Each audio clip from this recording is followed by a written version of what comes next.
It's so good to see you, my friend. Yes, you too. I know, and don't I look well? You do look very well. Yeah, not as well as dashing you. and gorgeous. Oh, thank you for that, because when this was first mooted that we'd be sitting down together, I had hoped it would be around Halloween and I could just wear a sheet over my head. Why? Because compared to you, I look like I've come down from a bell tower. That's not true. Bless you. Listen, you're the original Dancing Through Lifer, right? Strictly Come Dancing, what year was it? 2012. 12. It was a good year. Did you vote for me? Of course I did. Oh, my goodness me, an old hoofer, and you voted for me. Oh, wow. Right to the bitter end. I know, I'm taking that as a badge of honour from the sexiest man alive. You've had a lot of fun with that, haven't you? I'm taking it very seriously, what do you mean? Your Instagram is joyous. Yeah, no, I mean, obviously we just landed in London. Yeah. Oh yeah, sorry, I've just thought of something. Yeah, go on. So yeah, I'm yet to see in the flesh friends and family, but I managed to keep the secret. Yeah. But yeah, it's a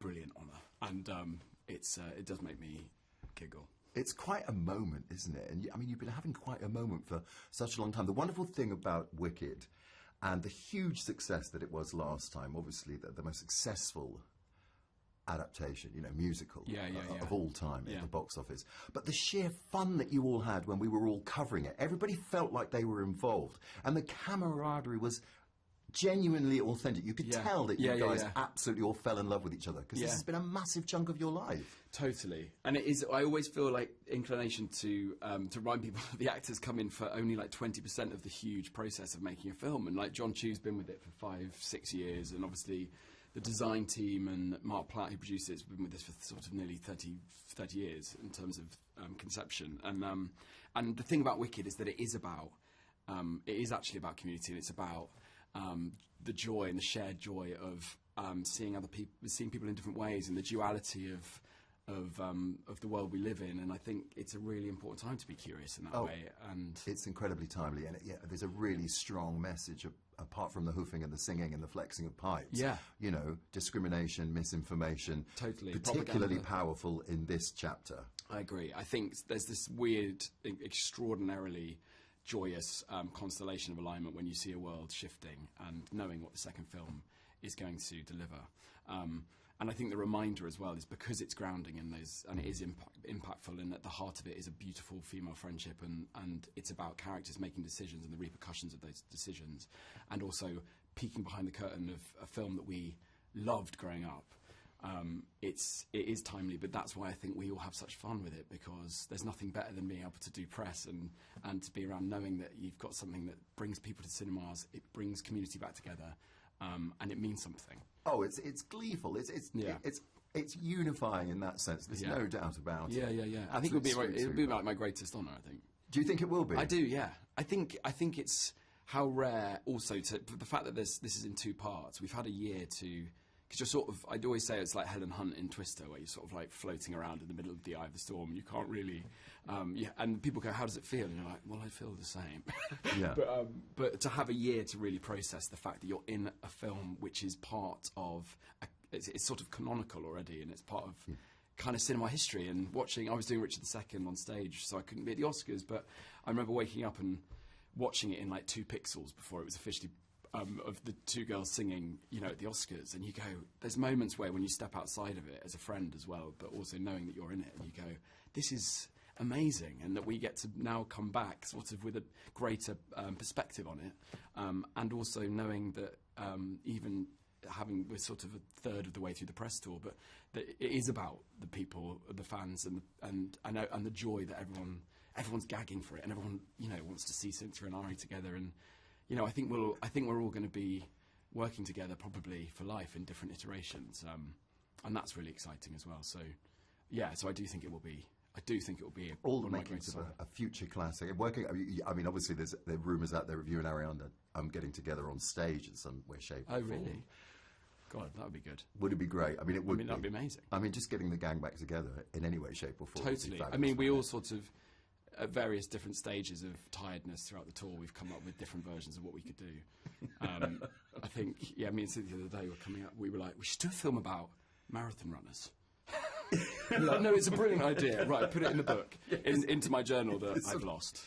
Or a nail technician. Or a nail technician. I mean, come on. That would be perfect. Yeah. That would be perfect. I suppose it's that level of delirium when you're caught up, like you say, in the eye of the storm, quite literally. Totally, but right? also the privilege of being around these, like, extraordinary talents. And I, again, have to say, Ari and Cynthia, it's like when you see a musical, you know, we've all done 8 shows a week. It's one of the, it's like an Olympic level commitment, and you have to look after your body. And but to what these girls do on the film, it would be easy just to say, God, they're so talented. They've just sort of, you know, but it's the craft. They have been honing this craft for years. And I think John M. Chu, like one of his many extraordinary talents that shouldn't be overlooked, is that he managed to find people who have been chipping away at their crafts and their passions for years, and so you're inviting them in, and even still, this has been something that's beyond what has been possible. So, yeah, it's being around, you know, that sort of anything is possible when you're with Ari and Cynthia and John M. Chu and Michelle and Marissa, because they literally can do it all. Yeah, it's a giddy old orbit to be in, and Totally. you know, all I'm doing is covering it, and I Yeah. can sense it. It's absolutely palpable. I think I've seen Jeff more often than I've seen my own partner this year, actually, for various plugs and Well, that tours. sounds And good. yes, it does, because you know he's just absolutely magnificent Oh, company. my goodness me. I mean, when he tinkles the old ivories. And I mean, if you two, I just can imagine you two together coming. Well, up no, with, we were. like, some cheeky I mean, here's numbers. another example. We were like, you know, maybe, but really earnestly as well, being like, maybe it's like Sonny and Cher.